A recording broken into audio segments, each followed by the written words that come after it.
ഞങ്ങളും ക്രൂശിക്കപ്പെട്ട ക്രിസ്തുവിനെ പ്രസംഗിക്കുന്നു. ദൈവത്തിന് സ്തോത്രം. ഉൽപ്പത്തി പുസ്തകം 13-ാം അധ്യായം 14 വാക്യം വായിക്കൂ. 13:14. ലോത്ത് അബ്രാമിനെ വിട്ടുപിരിഞ്ഞ ശേഷം യഹോവ അബ്രാമിനോട് അരുളി ചെയ്തത്, തലപൊക്കി നീ ഇരിക്കുന്ന സ്ഥലത്ത് നിന്ന് വടക്കോട്ടും തെക്കോട്ടും കിഴക്കോട്ടും പടിഞ്ഞാറോട്ടും നോക്കുക. നീ കാണുന്ന ഭൂമിയൊക്കെയും ഞാൻ നിനക്കും നിന്റെ സന്തതിക്കും ശാശ്വതമായി തരും. ദൈവത്തിന് സ്തോത്രം. അബ്രഹാം തലപൊക്കി നോക്കി. ദേശങ്ങൾ ധാരാളം കിടക്കുന്നു, ഒട്ടേറെ ദേശങ്ങൾ. അങ്ങ് യൂഫ്രട്ടീസ് ടൈഗ്രീസ് നദിക്ക് അപ്പുറത്ത് മെസൊപ്പൊട്ടേമിയയിൽ നിന്ന് യാത്ര പുറപ്പെട്ട് പലസ്തീനിലെത്തിയിരിക്കുകയാണ്, കനാനിലെത്തിയിരിക്കുകയാണ്. തലപൊക്കി ചുറ്റും നോക്കുക. തലപൊക്കി നോക്കിയപ്പോൾ വിശാലമായ സ്ഥലം. അബ്രഹാം അന്ന് യാത്ര പുറപ്പെട്ടപ്പോൾ അബ്രഹാമിൻ്റെ കൂടെ സഹോദരപുത്രനായ ലോത്തുണ്ടായിരുന്നു. അവരൊരുമിച്ച യാത്ര, ഒരു കൂട്ടായ്മ, ഒരു കുടുംബം പോലെ. അബ്രഹാമും ഭാര്യയും ലോത്തും കുറേയേറെ ആടുമാടുകളും ദാസ്യദാസന്മാരും ഒക്കെ ഉണ്ട്, എല്ലാം ഉണ്ട്. യാത്ര പുറപ്പെട്ട് വന്നിരിക്കുകയാണ്. പക്ഷേ ഇടയ്ക്കൊരു പ്രശ്നം വന്നു. ലോത്തിൻ്റെ ഇടയന്മാരും ആടുകൾ നോക്കുന്നവരും അബ്രഹാമിൻ്റെ ജോലിക്കാരും തമ്മിൽ അഭിപ്രായ വ്യത്യാസമായി. വേലക്കാർ തമ്മിൽ പിണക്കം. അത് ഈ ലോത്തിൻ്റെ ഉള്ളിലും അല്പം കലർന്നുകൂടി, കുറച്ച് പ്രയാസമുണ്ടാക്കി. അബ്രഹാം ഒരു ദിവസം ലോത്തിനോട് പറഞ്ഞു, മോനെ, നമ്മൾ വഴക്കടിക്കാൻ ജീവിക്കാനല്ലോ പുറപ്പെട്ടത്. നമ്മൾ പുറപ്പെട്ടത് ഐക്യമായിട്ട് ജീവിക്കാൻ തന്നെയല്ലേ. നമുക്കൊരു കാര്യം ചെയ്യാം മോനെ, നീ ഒരു കാര്യം ചെയ്യും, നീ നിനക്ക് ഇഷ്ടമുള്ളതൊക്കെ എടുത്തോ. നിനക്ക് വലത്തോട്ട് പോകണോ പോയിക്കോ, ഞാൻ അടുത്തോട്ട് പോയിക്കൊള്ളാം. അല്ല, നിനക്ക് അടുത്തോട്ട് പോകണോ പോയിക്കോ, ഞാൻ വലത്തോട്ട് പോയിക്കൊള്ളാം. അബ്രഹാം ത്യാഗത്തിന് സന്നദ്ധനായി. അതിൻ്റെ ചോയ്സ്, അത് തിരഞ്ഞെടുക്കാനുള്ള അതിനുള്ള ചുമതല ലോത്തിന് കൊടുത്തു. ലോത്ത് നോക്കിയപ്പോൾ നല്ല ഒന്നാന്തരം ഫലപുഷ്ടികളുടെ സ്ഥലങ്ങൾ ധാരാളം കിടക്കുന്നു. ഫലപുഷ്ടികളുടെ സ്ഥലങ്ങളെല്ലാം ലോത്തെടുത്തു, എല്ലാം. അബ്രഹാമിന് ഒരു പ്രയാസം തോന്നിയില്ല. ബാക്കിയുണ്ടായിരുന്ന സ്ഥലം അബ്രഹാമിന്. അബ്രഹാം ബാക്കിയുള്ള സ്ഥലങ്ങൾ നോക്കിയപ്പോൾ ഉന്നേയുണ്ട്, ഇഷ്ടംപോലെ സ്ഥലമുണ്ട്. ഫലപുഷ്ടികളുടെ സ്ഥലങ്ങൾ ലോത്തെടുത്തു, ശരി, പക്ഷേ ധാരാളം സ്ഥലങ്ങളുണ്ട്. അബ്രഹാം പിതാവ് തലപൊക്കി നോക്കിയപ്പോൾ അബ്രഹാമിന് ഒരു ചിന്ത വന്നു. എന്താ ചിന്ത? എൻ്റെ കർത്താവേ, ഈ സ്ഥലമൊക്കെ എനിക്ക് കിട്ടി. ആർക്ക്? എനിക്ക് മക്കളില്ല. പിന്നെ ആർക്കാ അവകാശപ്പെടാനുള്ളത്? എൻ്റെ ദാസനായ ഏലിയാസാറുണ്ട്, അവനെ അവകാശപ്പെടാം. അല്ലാതെ അവർ ആർക്കാ ഉള്ളത്? എനിക്ക് എന്തിനിത്രത്തെ സ്ഥലങ്ങൾ? ഈ വലിയ ഈ സ്ഥലങ്ങളെല്ലാം കൂടി എനിക്കെന്താവശ്യം? കർത്താവിനോട് അബ്രഹാം പറയുകയാണ്, കർത്താവേ, ഇതൊക്കെ എനിക്ക് ആവശ്യമില്ലല്ലോ, എനിക്ക് മക്കളില്ലല്ലോ, എനിക്ക് മോനെ തരാമെന്ന് നീ പറഞ്ഞിട്ട് തന്നില്ലല്ലോ. അബ്രഹാം ദൈവത്തോട് പരാതി പറയുകയാണ്. ദൈവത്തിന് സ്തോത്രം. ഇതെല്ലാം കണ്ടപ്പോൾ അബ്രഹാമിന് നല്ല നല്ല ഭൂമി നഷ്ടപ്പെട്ടല്ലോ എന്നുള്ള വിചാരം അല്ല വന്നത്. ഇതെല്ലാം എനിക്ക് കിട്ടിയല്ലോ എന്നുള്ള വിചാരമാണുള്ളത്. എനിക്ക് അവകാശപ്പെട്ട ഭൂമി നഷ്ടപ്പെട്ടു എന്നല്ല ചിന്തിക്കുന്നത്. ഇതെല്ലാം എനിക്ക് കിട്ടിയ ഈ എങ്ങനെ ആക്കി കഴിക്കും? എനിക്കതിന് ആളില്ലല്ലോ. ഇതാണ്. ദൈവത്തിന് സ്തോത്രം. അപ്പോൾ ദൈവം പറഞ്ഞു, ലോത്ത് അബ്രാമിനെ വിട്ടുപിരിഞ്ഞ ശേഷം യഹോവ അബ്രാമിനോട് അരുളി ചെയ്തത്, തലപൊക്കി നീ ഇരിക്കുന്ന സ്ഥലത്ത് നിന്ന് തലപൊക്കി നോക്കുക. വടക്കോട്ടും തെക്കോട്ടും കിഴക്കോട്ടും പടിഞ്ഞാറോട്ടും നോക്കുക. നീ കാണുന്ന ഭൂമിയൊക്കെയും ഞാൻ നിനക്കും നിന്റെ സന്തതിക്കും ശാശ്വതമായി തരും. ഓ എൻ്റെ ദൈവമേ, നിന്റെ സന്തതിക്കും തരും. ദൈവത്തിന് സ്തോത്രം. എന്താണ് പറഞ്ഞത്? നീ കാണുന്ന ഈ ഭൂമിയൊക്കെയും ഞാൻ നിനക്കും നിന്റെ സന്തതിക്കും തരും. അപ്പോൾ സന്തതി ഉണ്ടാകും, ഉറപ്പായി. ദൈവത്തിൻ്റെ വാഗ്ദത്തം കാണാൻ, ദൈവത്തിൻ്റെ വാഗ്ദത്തം ലഭിക്കാൻ തലപൊക്കി നോക്കുക. പ്രോമിസ്. ഒന്നാമത് തലപൊക്കി നോക്കുന്നത് ഡെഡിക്കേഷൻ, സമർപ്പണത്തിന്. രണ്ടാമത് തലപൊക്കി നോക്കുന്നത് ദൈവത്തിൻ്റെ പ്രോമിസ് വാങ്ങാൻ, ദൈവത്തിൻ്റെ വാഗ്ദത്തം പ്രാപിക്കാൻ. സഹോദരങ്ങളെ, നിങ്ങൾക്ക് കർത്താവ് ചില വാഗ്ദത്തങ്ങൾ തരികയാണ്. അനുഗ്രഹത്തിൻ്റെ വാഗ്ദത്തങ്ങൾ, ശോഭായമാനമായൊരു ഭാവിയുടെ വാഗ്ദാനങ്ങൾ, അനുഗ്രഹീതമായ പ്രസന്നമായൊരു ഭാവി നിങ്ങൾക്ക് വേണ്ടി കാത്തിരിക്കുന്നതായ വാഗ്ദാനങ്ങൾ. ഇന്നത്തെ സ്ഥിതിയിലല്ല നിങ്ങളുടെ ജീവിതം മാറാൻ പോകുന്നുള്ളതായ വാഗ്ദാനങ്ങൾ, നിങ്ങളുടെ ജീവിതത്തിൽ അഭിവൃദ്ധിയും ഐശ്വര്യവും കിട്ടാൻ പോകുന്നുള്ളതായ വാഗ്ദാനങ്ങൾ. മക്കളെ, നിങ്ങൾ കേൾക്കൂ. നിങ്ങളുടെ കടം തീരുമെന്നുള്ള വാഗ്ദാനം. നിങ്ങളിന്ന് കടത്തിൽ മുങ്ങി വിഷമിക്കുന്നു, കൊടുത്തു തീർക്കാൻ മാർഗം കാണുന്നില്ല, ഇതിന് പരിഹാരം ഉണ്ട് മകനേ എന്നുള്ള വാഗ്ദാനങ്ങൾ. ദൈവത്തിന് സ്തോത്രം. ഇന്ന് മക്കളെ കിട്ടിയിട്ടില്ല, കുഞ്ഞുങ്ങളില്ല, നിനക്കൊരു മോനെ കിട്ടുമെന്നുള്ളതായ വാഗ്ദാനങ്ങൾ. ദൈവത്തിന് സ്തോത്രം. നിൻ്റെ വിവാഹം നടക്കുമെന്നുള്ള വാഗ്ദാനങ്ങൾ. നിനക്കൊരു നല്ല വീട് വെച്ചുണ്ടാക്കാൻ സാധിക്കും, നിനക്കൊരു നല്ല വീടുണ്ടാകുമെന്നുള്ള വാഗ്ദാനങ്ങൾ.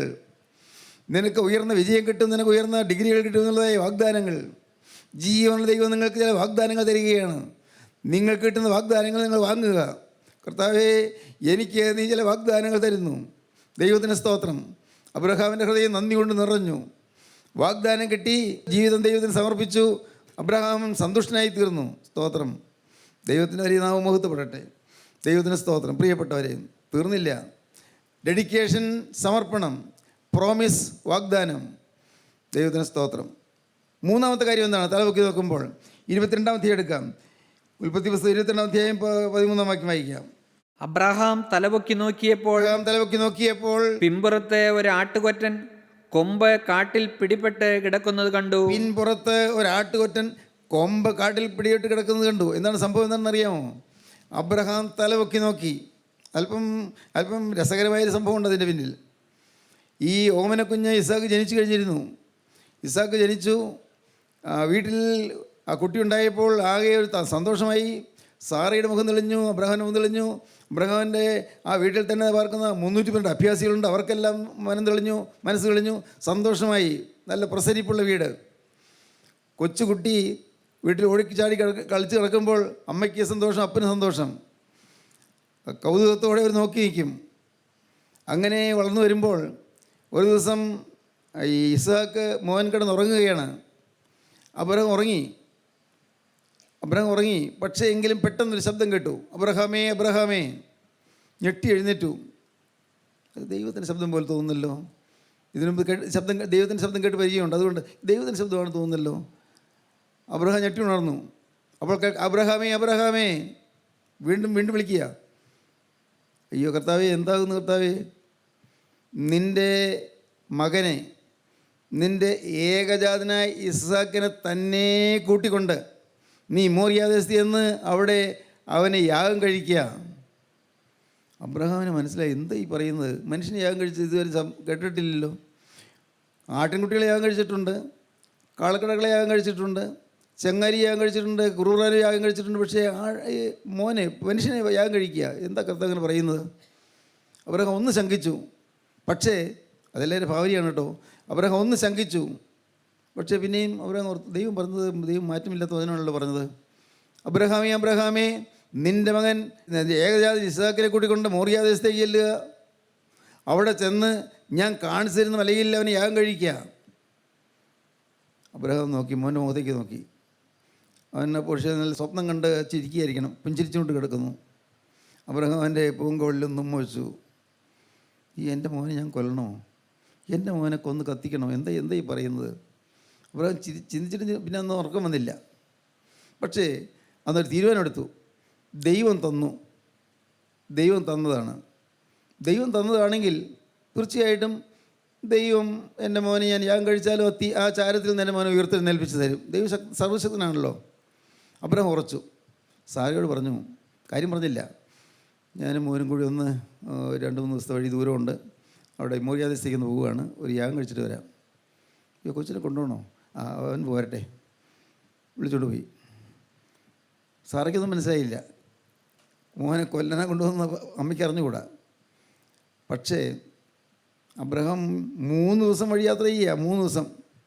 ഈ 3 ദിവസം അവിടെ ഒട്ടകങ്ങളുടെ പുറത്ത് വിറകിട്ടൊക്കെ വെച്ച് അബ്രഹാമും ഇസ്ഹാക്കും കൂടി നടന്ന് പോവുകയാണ്. 3 ദിവസത്തെ വഴി യാത്ര. അങ്ങനെ പോകുമ്പോൾ അബ്രഹാം ഇടയ്ക്കിടയ്ക്ക് ഇങ്ങനെ ചിന്തിക്കും, ദൈവം തന്നെയാണോ പറഞ്ഞത്? ദൈവം തന്നെ ആയിരിക്കുമോ പറഞ്ഞത്? എനിക്ക് വല്ല തെറ്റ് പറ്റുമോ? എൻ്റെ കൊച്ചിനെ കൊല്ലാൻ പാടുണ്ടോ? പല ചിന്തകളിങ്ങനെ വന്നുകൊണ്ടിരിക്കുകയാണ്. പക്ഷേ പിന്നെയും ഉറയ്ക്കും, ഇല്ല, എൻ്റെ മകൻ ഇസ്ഹാക്കിനെ ആ ചാരത്തിൽ നിന്ന് കർത്താവ് ഉയർത്തെഴുന്നേൽപ്പിച്ച് തരും. ദൈവം സർവശക്തനാണ്. പിന്നെയും സംശയം വരും, മനസ്സിൽ വിഷമം വരും. അപ്പോഴും തന്നെ പറയും, എൻ്റെ മകൻ ഇസ്ഹാക്കിനെ ദൈവം ഉയർത്തെഴുന്നേൽപ്പിച്ച് തരും. മോറിയാദേശത്തെത്തി. മല ദൈവം കാണിച്ചു കൊടുത്ത മല കണ്ടു. ആ മല ഒട്ടകപ്പുറത്തു നിന്ന് വിറകെട്ടെടുത്ത് ഇസ്ഹാക്കിൻ്റെ ചുമലിലേക്ക് വെച്ച് കൊടുത്തു. ഇസ്ഹാക്ക് ബാലൻ ആ വിറകെട്ടും ചുവന്നു. അപ്പനും മോനും കൂടി മുകളിലൂടെ കയറി പോവുകയാണ്. കുന്ന് കയറി പോവുകയാണ്. ഇടയ്ക്ക് മോൻ തിരിഞ്ഞു നിന്നു. അപ്പാ, നമുക്കൊരു മണ്ടത്തിന് പറ്റിയല്ലോ. അപ്പാ, നമുക്കൊരു അബദ്ധം പറ്റിയല്ലോ. എന്താ മോനെ? നമുക്ക് യാഗം കഴിക്കാനല്ലേ പോകുന്നത്. കത്തിയുണ്ട്, വിറകുണ്ട്, തീയുണ്ട്. യാഗത്തിനുള്ള ആട്ടിൻകുട്ടി എവിടെ? സ്തോത്രം. യാഗത്തിനുള്ള ആട്ടിൻകുട്ടി എവിടെ? ദൈവത്തിന് സ്തോത്രം. പ്രിയപ്പെട്ടവരെ, അത് കേട്ടപ്പോൾ ഒന്ന് ഞെട്ടി അബ്രഹാം. അബ്രഹാമിന് അങ്ങനെ പറയാൻ പറ്റുമോ, നിന്നെയാണ് കൊല്ലാൻ പോകുന്നത്? അബ്രഹാം വിഷമിച്ചു. കുറച്ച് നേരം ഒന്നും മിണ്ടാതിരുന്നിട്ട് ഗൽഗൽ സ്ഥലത്ത് പറഞ്ഞു, മോനെ അത് ദൈവം കരുതിക്കൊള്ളും, ദൈവം കരുതിക്കൊള്ളും. ആ സമയത്ത് ഒരു സംഭവം നടക്കുന്നുണ്ടായിരുന്നു. മലയുടെ മറ്റേ ചെരുവിൽ കൂടി ഒരാട്ടുകൊറ്റൻ എന്തിനെന്നറിയാതെ ഇങ്ങനെ കയറി വരുന്നുണ്ടായിരുന്നു. ആട്ടുകൊറ്റൻ അറിഞ്ഞുകൂടാ. ഒരാട്ടുകൊറ്റൻ മലയുടെ മറ്റേ ചെരുവിൽ കൂടി ഒരാട്ടുകൊറ്റനെ കൊന്നു കയറി വരുന്നുണ്ടായിരുന്നു. എന്തുണ്ടായി? അവിടെ ചെന്നു. അബ്രഹാം വിറകൊക്കെ അടുക്കി എല്ലാം തയ്യാറാക്കി. ഇസാക്ക് അവിടെ പ്രകൃതിയുടെ മനോഹരമായ കാഴ്ചകളെല്ലാം കണ്ടുകൊണ്ട് നിൽക്കുകയായിരുന്നു. മോനെ അടുക്ക വിളിച്ചു. അടുക്ക വന്നു. അവനെ ആലിംഗനം ചെയ്ത് ചുംബിച്ചിട്ട് അബ്രഹാമിൻ്റെ ചെവിയിൽ പറഞ്ഞു, മോനെ നിന്നെ യാഗം കഴിക്കണമെന്നാണ് നമ്മുടെ കർത്താവ് ആവശ്യപ്പെട്ടിരിക്കുന്നത്. അവനൊന്ന് ഞെട്ടി. അപ്പനെ മുഖത്തേക്ക് നോക്കി. അപ്പൻ തന്നെയാണത് പറഞ്ഞത്. മോനെ നിന്നെ യാഗം കഴിക്കാൻ യഹോവയായ ദൈവം എന്നോട് പറഞ്ഞിരിക്കുകയാണ്, അതുകൊണ്ട് നിന്നെയാണ് യാഗം കഴിക്കാൻ പോകുന്നത്. മോൻ കൈ നീട്ടിക്കൊടുത്തു, കാലും നീട്ടിക്കൊടുത്തു. കാലിലും കയ്യിലും കിട്ടി. എന്നിട്ട് വറീമീതയെ കിടത്തി. അബ്രഹാം വറീമീതെ കിടത്തിയിട്ട് എൻ്റെ ദൈവമേ എന്ന് വിളിച്ചുകൊണ്ട് അബ്രഹാം കത്തിയെടുത്തു. കത്തി സൂര്യൻ്റെ പ്രകാശത്തിൽ വെട്ടിത്തിളങ്ങി. കത്തി താഴാൻ തുടങ്ങുകയാണ്. പെട്ടെന്ന് ഇതാ വീണ്ടും ദൈവത്തിൻ്റെ ശബ്ദം, അബ്രഹാമേ അബ്രഹാമേ, തിടുക്കത്തിൽ വിളിയാണ്. അബ്രഹാമേ അബ്രഹാമേ, ബാലിൻ്റെ മേൽ കൈവയ്ക്കരുത്, നീ എൻ്റെ വചനനുസരിക്കുന്നു എന്ന് ബോധ്യമായി. നീ ബാലിൻ്റെ മേൽ കൈവയ്ക്കരുത്, അവന് യാഗം കഴിക്കേണ്ട, അവൻ്റെ കെട്ട് കഴിച്ചു വിടുക. കെട്ടഴിച്ച് മാറ്റിയിട്ട് അബ്രഹാം മേലോട്ട് നോക്കി, തലപൊക്കി നോക്കി. എന്തായിരിക്കും എൻ്റെ അർത്ഥം? കർത്താവേ, നീ പറഞ്ഞിട്ട് ഇതെല്ലാം ഞാൻ അനുസരിച്ചു. നീ പറഞ്ഞിട്ടല്ലേ ഇതൊക്കെയാണ് ഞാൻ അനുസരിച്ചത്. എൻ്റെ മോനെ കൊണ്ടുവന്നത്, മോനെ കെട്ടിയത്, മോനെ വെട്ടാൻ ഓങ്ങിയത് എല്ലാം നീ പറഞ്ഞിട്ടല്ലേ. ഇനി യാഗപീഠം ഒരുക്കിയിട്ടുണ്ട്. ഇനി ഞാൻ പറയുന്നത് നീ അനുസരിക്കണം. ദൈവത്തോട് മനുഷ്യൻ പറയുന്ന വാക്ക്, ഇനി ഞാൻ പറയുന്നത് നീ അനുസരിക്കണം. സ്തോത്രം. ഞാൻ കർത്താവേ യാഗപീഠം ഒരുക്കിയല്ലോ, ഈ യാഗപീഠത്തിലേക്ക് എനിക്കൊരു ആട്ടുകുട്ടിയെ തരണം. ഈ യാഗപീഠത്തിൽ അർപ്പിക്കാൻ നീ എനിക്കൊരു ആട്ടുകുട്ടിയെ തരണം. സ്തോത്രം. ഇത് അബ്രഹാം പറയുന്ന എത്രയോ മുമ്പേ ദൈവം ഒരുക്കി. അപ്പുറത്തെ ചെരിയിൽ കൂടി വന്ന ആട്ടുകൊറ്റൻ അവിടെ കൊമ്പ് കാട്ടിൽ പിടിവിട്ട് കുടുങ്ങി കിടക്കുകയായിരുന്നു. ചലനം കേട്ടു, ശബ്ദം കേട്ടു. അബ്രഹാം നോക്കിയപ്പോൾ ആട്ടുകൊറ്റൻ കുടുങ്ങി കിടക്കുന്നു. ആട്ടുകൊറ്റനെ പിടിച്ചുകൊണ്ട് വന്ന് യാഗം അർപ്പിച്ചു. തലപൊക്കി നോക്കിയപ്പോൾ ദൈവത്തിൻ്റെ കരുതൽ കണ്ടു. ദൈവത്തിൻ്റെ കരുതൽ. സ്തോത്രം. പ്രിയപ്പെട്ടവരെ, എനിക്ക് നിങ്ങളോട് ചില കാര്യങ്ങളോട് പറയാനുണ്ട്. നിങ്ങൾക്ക് വിശ്വാസത്തോടെ കർത്താവിലേക്ക് ഏൽപ്പിച്ചു കൊടുക്കാൻ പറ്റുമെങ്കിൽ നിങ്ങൾക്ക് ഇനിയുള്ളതെല്ലാം ഉയർത്തെഴുന്നേറ്റ അനുഭവത്തിൽ കിട്ടുന്നതായിരിക്കും. എന്ന് പറഞ്ഞാൽ എന്താണ്? നിങ്ങളുടെ ബാങ്ക് ബാലൻസ് ദൈവത്തെ ഏൽപ്പിച്ചാൽ, ആ ബാങ്ക് ബാലൻസ് ഉണ്ടെങ്കിൽ അത് ഉയർത്തെഴുന്നേറ്റ ബാങ്ക് ബാലൻസ് ആയിരിക്കും. നിങ്ങളുടെ ഭാര്യ, നിങ്ങളുടെ ഭർത്താവ്, നിങ്ങളുടെ മക്കൾ, നിങ്ങളുടെ കുടുംബജീവിതം കർത്താവിനെ ഏൽപ്പിച്ചാൽ ഏറ്റവും മനോഹരമാക്കി തരും. നിങ്ങൾ സംശയിക്കേണ്ട. ഇന്ന് വലയുന്ന അനേകം പേരിവിടെ ഇരിക്കുന്നുണ്ട്. ഇന്ന് മനസ്സ് വിഷമിച്ചിരിക്കുന്ന അനേകരുണ്ട്. കുടുംബത്തിൽ സമാധാനമില്ലാതിരിക്കുന്ന അനേകരുണ്ട്. പ്രിയപ്പെട്ടവരെ, നിങ്ങളൊരു കാര്യം ചെയ്യൂ. നിങ്ങളുടെ ജീവിതം മുഴുവനായിട്ട് കർത്താവിന് കൊടുക്കൂ. ദൈവത്തിന് സ്തോത്രം. ഉയർത്തെഴുന്നേറ്റ് കിട്ടുന്നത് പോലെ അനേകം അത്ഭുതങ്ങൾ കാണാൻ സാധിക്കും. കർത്താവിന് സ്തോത്രം. അനേകം അത്ഭുതങ്ങൾ കാണാൻ സാധിക്കും. ദൈവത്തിന് വലിയ നാമം മഹത്വപ്പെടട്ടെ. ആത്മാക്കളെ നേടാൻ നിങ്ങളെ കൊണ്ട് സാധിക്കും. നിങ്ങൾ മുഖാന്തരം അനേകരെ രക്ഷയുടെ അനുഭവത്തിലേക്ക് വരും. അനേകരെ സ്വർഗ്ഗരാജ്യത്തിൻ്റെ അവകാശികളായി തീരും. നിങ്ങളുടെ പ്രയത്നം മൂലം, നിങ്ങളുടെ സംസാരം മൂലം, നിങ്ങളുടെ പ്രവചനം മൂലം, നിങ്ങൾ സംസാരിക്കുന്ന നിങ്ങളുടെ വാക്കുകൾ മൂലം അനേകർ ദൈവത്തെ കണ്ടെത്താനിടയാകും. അനേക കുടുംബങ്ങളിലേക്ക് ആശ്വാസം കൊടുക്കാൻ പറ്റും. ദൈവത്തിന് സ്തോത്രം. പ്രിയപ്പെട്ടവരെ, നിങ്ങൾ വിലയേറിയവരാണ്. നിങ്ങൾ മാന്യരാണ്. നിങ്ങൾ ഓരോരുത്തരും വിലപ്പെട്ടവരാണ്. നിങ്ങളുടെ ജീവിതം വിലയേറിയ ജീവിതമാണ്. ഈ ജീവിതം യേശുവിന് കൈമാറുക. പ്രിയപ്പെട്ടവരെ, എന്താണ് കാരണം? 2000-ലേറെ വർഷം മുൻപ് ഈ കുഞ്ഞാട് അറുക്കപ്പെട്ടു. ഗോകുൽത്തായിൽ കർത്താവായ യേശു ക്രൂശിൽ അർപ്പിക്കപ്പെട്ടു. 2000-ലേറെ വർഷം മുൻപ് ഈ കുഞ്ഞാട് ഗോകുൽത്തായിൽ അറുക്കപ്പെട്ടു. കർത്താവായ യേശു ക്രിസ്തുവാകുന്ന കുഞ്ഞാട്, ലോകത്തിൻ്റെ പാപത്തെ ചുമന്നൊഴിക്കുന്ന ദൈവത്തിൻ്റെ കുഞ്ഞാട്. സ്തോത്രം. ലോകത്തിൻ്റെ പാപം ചുമന്നൊഴിക്കുന്ന ദൈവത്തിൻ്റെ കുഞ്ഞാട് അറുക്കപ്പെട്ടു ഗോകുൽത്തായിൽ. ദൈവത്തിന് സ്തോത്രം. അവൻ്റെ കൈകളും കാലുകളും തുളച്ചു. അവൻ്റെ ചങ്കിൽ കുന്തം കൊണ്ട് കുത്തി. 5 മുറിവുകളുണ്ടായി. അവൻ്റെ ശരീരാസകലം വിണ്ട് കീറി, ഒഴുചാല് പോലെ കീറി. ആ ചാട്ടുപാറ കൊണ്ട് അടിയേറ്റ കീറി. ആ ചാട്ടവാറിൽ കൊരുതിരുന്ന ചൂണ്ടക്കൊളുത്ത് പോലുള്ളതായ ആണികൾ അത് ശരീരത്തിൽ തറഞ്ഞു കയറിയിട്ട് ആ ചാട്ടവാറ് വലിച്ചെടുക്കുമ്പോൾ അവിടെ മുഴുവൻ കീറിക്കൊണ്ടാണ് പോകുന്നത്. തലയിൽ മുള്ളുടെ ചാഞ്ഞടിച്ചു, തലയിൽ രക്തം ഇങ്ങനെ ധാരധാരയായി ഒഴുകിക്കൊണ്ടിരിക്കുന്നു. ദൈവത്തിന് സ്തോത്രം. മുഖത്ത് നിന്ന് രോമങ്ങൾ പിഴുതെടുത്തു, രോമകൂപങ്ങളിൽ രക്തം വന്ന് നിറഞ്ഞു. കർത്താവിന് സ്തോത്രം. മുഖത്തേക്ക് തുപ്പി, കന്നത്തടിച്ചു, എല്ലാ പീഡയും സഹിച്ചു. എന്തിന്? ആർക്ക് വേണ്ടി? ഈ കുഞ്ഞാട് ഇറക്കപ്പെട്ടത് എനിക്ക് വേണ്ടി, പ്രിയപ്പെട്ടവരെ, നിങ്ങൾക്ക് വേണ്ടി. ഗോകുൽത്തായിൽ ഇറക്കപ്പെട്ട ഈ ദൈവ കുഞ്ഞാട്, അവനെ ഇന്ന് നിങ്ങൾ കാണുമോ? അവനിതാ ക്രൂശ് മേൽ കിടക്കുന്ന നിങ്ങൾക്ക് കാണാം. നിങ്ങളുടെ മനക്കണ്ണ് തുറന്ന് നിങ്ങൾ നോക്കിയാൽ ക്രൂശ് മേൽ കിടന്ന് പിടയുന്ന കുഞ്ഞാടിനെ കാണാം. ദൈവത്തിന് സ്തോത്രം. ഇതാ ലോകത്തിൻ്റെ പാപത്തെ ചുമന്നൊഴിക്കുന്ന ദൈവത്തിൻ്റെ കുഞ്ഞാട്. സ്തോത്രം. നിങ്ങൾ ആ കുരിശിൻ ചൂടിലേക്ക് നിങ്ങൾ ഹൃദയം കൊണ്ടൊന്ന് വന്നാൽ നിങ്ങൾക്കറിയാം, ആ കുരിശിൽ കൂടി ഒലിച്ചു വരുന്നതായ തിരക്തം നിങ്ങളുടെ തലമേലെ ഒന്ന് വീഴുന്നത്. ദൈവത്തിന് സ്തോത്രം. ആ തിരക്തം വീഴുമ്പോൾ ഇതുവരെ ഒന്ന് പോയ സകല പാപങ്ങളും കഴുകപ്പെടുകയാണ്. ആ തിരക്തം നിങ്ങളെ തൊടുമ്പോൾ ഇത് വന്നു പോയ സകല പാപങ്ങളും മാറുകയാണ്, എല്ലാ തിന്മകളും മാറുകയാണ്, എല്ലാ ശാപങ്ങളും മാറുകയാണ്, എല്ലാ രോഗങ്ങളും മാറുകയാണ്, എല്ലാ അകൃത്യങ്ങളും മാറുകയാണ്, എല്ലാ അനുഗ്രഹങ്ങളും നിങ്ങൾക്ക് തരികയാണ്. യേശുക്രിസ്തുവിൻ്റെ തിരക്തം സകല പാപവും പോക്കി ശുദ്ധീകരിക്കുന്നു. പാവം പോക്കി ശുദ്ധീകരിക്കും ദൈവത്തിൻ്റെ തിരക്തം. യേശുക്രിസ്തുവിൻ്റെ തിരക്തം നിങ്ങളെ കഴുകട്ടെ. ദൈവത്തിന് സ്തോത്രം. യേശുക്രിസ്തുവിൻ്റെ ആ തിരക്തം, ആ ഊനമില്ലാത്ത കുഞ്ഞാടിൻ്റെ തിരക്തം ഇന്ന് നിങ്ങളുടെ മേൽ തളിക്കട്ടെ. ദൈവത്തിന് സ്തോത്രം. നിങ്ങളുടെ ജീവിതത്തിലെ ഭാരങ്ങൾ മാറട്ടെ, നിങ്ങളുടെ ആകുലങ്ങൾ മാറട്ടെ, നിങ്ങളുടെ രോഗങ്ങൾ മാറട്ടെ, നിങ്ങളുടെ ബാധകൾ മാറട്ടെ, നിങ്ങളുടെ കുടുംബത്തിലെ ശാപദോഷങ്ങൾ മാറട്ടെ. ദൈവത്തിന് സ്തോത്രം. പ്രിയപ്പെട്ടവരെ, ഇപ്പോൾ നിങ്ങൾ ഈ സമയത്ത് അല്പം പോലും മടിക്കാതെ ജീവിതം കർത്താവിൻ്റെ കരങ്ങളിലേക്ക് കൊടുക്കൂ. കുരിശിൻ്റെ ചുവട്ടിൽ നിങ്ങൾ ഇരിക്കും നിങ്ങൾ വിചാരിച്ചുകൊണ്ട് നിങ്ങൾ തന്നെ സമർപ്പിക്കൂ. ദൈവത്തിന് സ്തോത്രം. പാടാം.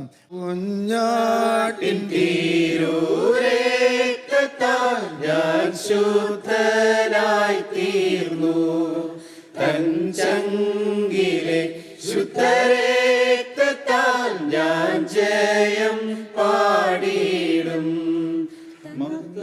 രക്ഷക സ്തുതി നീരക്കെന്നും ചേറ്റിൽ നിന്നെന്നെ നീ വീണ്ടെടുത്തതിനാൽ സ്തുതിക്കും നിന്നെ ഞാൻ ആയുസ്സിൻ നാളെല്ലാം നന്ദിയോടടി വണങ്ങും.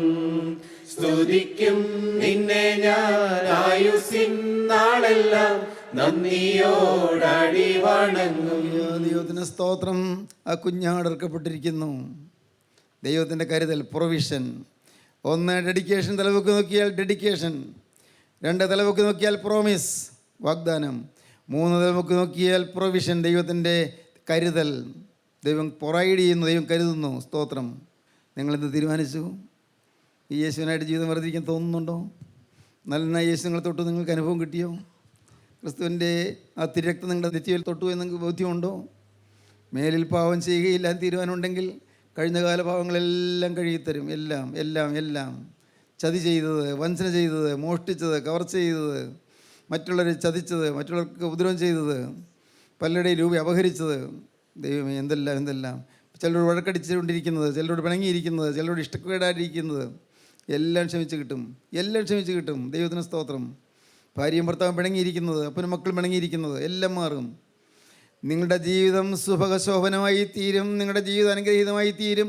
നിങ്ങളുടെ ജീവിതം ഭാഗ്യസമ്പൂർണ്ണമായി തീരും. നിങ്ങളുടെ ഭാവി ശോഭനമായി തീരും. പ്രിയപ്പെട്ടവരെ, നിങ്ങൾ വിശ്വസിക്കൂ. യേശു ക്രിസ്തു ജീവിക്കുന്നു. ജീവിക്കുന്ന ക്രിസ്തുവിൻ്റെ അരികിലേക്ക് വന്നിരിക്കുന്നു. തലപൊക്കി നോക്കി അവനെ കാണുക. തലപൊക്കി നോക്കി ഊനമില്ലാത്ത കുഞ്ഞാണ് ഇറക്കപ്പെട്ടിരിക്കുന്നത് കാണുക. അവൻ്റെ പാദപീഠത്തിൽ നിങ്ങളെ തന്നെ സമർപ്പിക്കുക. അവന് വാഗ്ദാനങ്ങൾ പ്രാപിക്കുക. അവനായിട്ട് ജീവിതം വേർതിരിക്കുക. അവനോട് പറയുക, യേശുവേ ഇന്നു മുതൽ ഞാൻ നിൻ്റെ വക. എൻ്റെ യേശുവേ ഇന്നു മുതൽ ഞാൻ നിൻ്റെ വക. എൻ്റെ യേശുവേ ഇന്നു മുതൽ ഞാൻ നിൻ്റെ വക. നിങ്ങൾക്ക് പറയാൻ തോന്നുന്നുണ്ടോ? തീരുമാനമെടുത്ത് പറഞ്ഞവർ മാത്രം കരങ്ങൾ ഉയർത്തുകയും നമുക്ക് ഒരുമിച്ച് ദൈവത്തെ സ്തുതിക്കാം. Hallelujah, hallelujah. ജീവനുള്ള ദൈവമേ, കരുണയുള്ള കർത്താവേ, അവിടെ നിങ്ങളുടെ മധ്യത്തിൽ നിന്നുള്ളതിനായി നന്ദിയോടെ സ്തോത്രം. അപ്പോൾ ഇന്ന് ആവശ്യക്കാരിയോടും സന്ദർശിച്ചതിനായി നന്ദിയോടെ സ്തോത്രം. ഈ മക്കളുടെ മേലോടെ കൃപയുടെ പരിനീര് തെളിച്ചതിനായി നന്ദിയോടെ സ്തോത്രം. കർത്താവെ, ജീവജലം തെളിച്ച് ഈ മക്കളെ ഉണർത്തിയതിനായി നന്ദിയോടെ സ്തോത്രം. കർത്താവെ, ഈ തിരക്തത്താലുള്ള ശുദ്ധീകരണം എന്തെന്ന് അനുഭവിക്കാൻ ഈ മക്കൾക്ക് ഭാഗ്യം തന്നതിനായി സ്തോത്രം. എല്ലാവരെയും അനുഗ്രഹിക്കണമേ കർത്താവെ. ഭാരങ്ങൾ മാറ്റിക്കൊടുക്കണമേ. രോഗങ്ങൾ സൗഖ്യമാക്കി കൊടുക്കണമേ. ആകുലങ്ങൾ മാറ്റണമേ. കുടുംബസമാധാനം നൽകണമേ. എല്ലാവരെയും രണ്ടാമത്തവരിന് വേണ്ടി ഒരുക്കണമേ. കരുണയുള്ള കർത്താവെ, അവിടെ നിന്ന് രണ്ടാമത് വരുമ്പോൾ പറന്നു വരുന്ന വിശുദ്ധമായിട്ട് തിരഞ്ഞെടുപ്പാൻ ഈ മക്കളെല്ലാവരെയും യോഗ്യരാക്കി തീർക്കണമേ. എല്ലാ നന്മകളാൽ നിറയ്ക്കണമേ. യേശു ക്രിസ്തുവിൻ്റെ പരിശുദ്ധമായ നാമത്തിൽ പ്രാർത്ഥിക്കുന്ന കൃപയോടെ കേൾക്കണം പിതാവേ. ആമീൻ. ഹല്ലേലൂയ.